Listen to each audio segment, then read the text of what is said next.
मिरज शहरामध्ये चैनी व झटपट पैसे मिळवण्यासाठी चक्क गांजा विक्रीचा उद्योग अल्पवयीन मुलांकडून सुरू असल्याचा धक्कादायक प्रकार समोर आला आहे।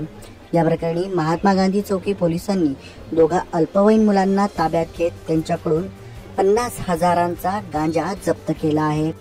महात्मा गांधी चौक पोलीस स्टेशन मिरज येथे नशामुक्त अभियान अंतर्गत कारवाई दरम्यान महात्मा गांधी चौक पोलीस स्टेशनकडील पथकाने कारवाई करीत 2 अल्पवयीन मुलांना 2 किलो गांजा व वाहनासह ताब्यात घेतले होते।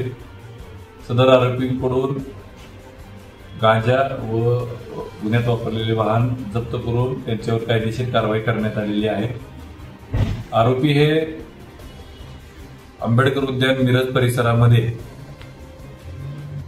गांजा व इतर साहित्य विक्री करण्याच्या उद्देशाने येणार आहेत अशी माहिती आमच्या पथकाला प्राप्त झाली होती। त्या अनुषंगाने पथकाने तात्काळ कारवाई करीत मिरजमध्ये गांजा विक्री करणाऱ्या 2 अल्पवयीन बालकांना ताब्यात घेऊन कारवाई केलेली आहे। सदर आरोपीकडे माहिती घेतली असता आरोपींनी मोबाईल इत्यादी चैनी करण्यासाठी सदर गांजा हा विक्री करण्यासाठी आणल्याची प्राथमिक माहिती आम्हाला दिली होती।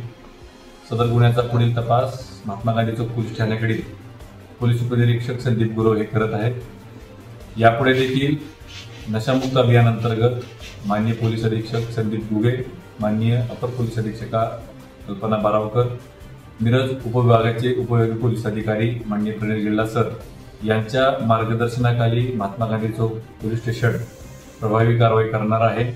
नागरिकांना याद्वारे आम्ही आवाहन करीत आहोत की अशा प्रकारची कुठलीही माहिती आपल्यास प्राप्त झाल्यास तात्काळ महात्मा गांधी चौक पोलीस स्टेशनला कळवावे किंवा डायल 112 वर फोनवर संपर्क करून सदर बाबत पोलीस स्टेशनला माहिती द्यावी।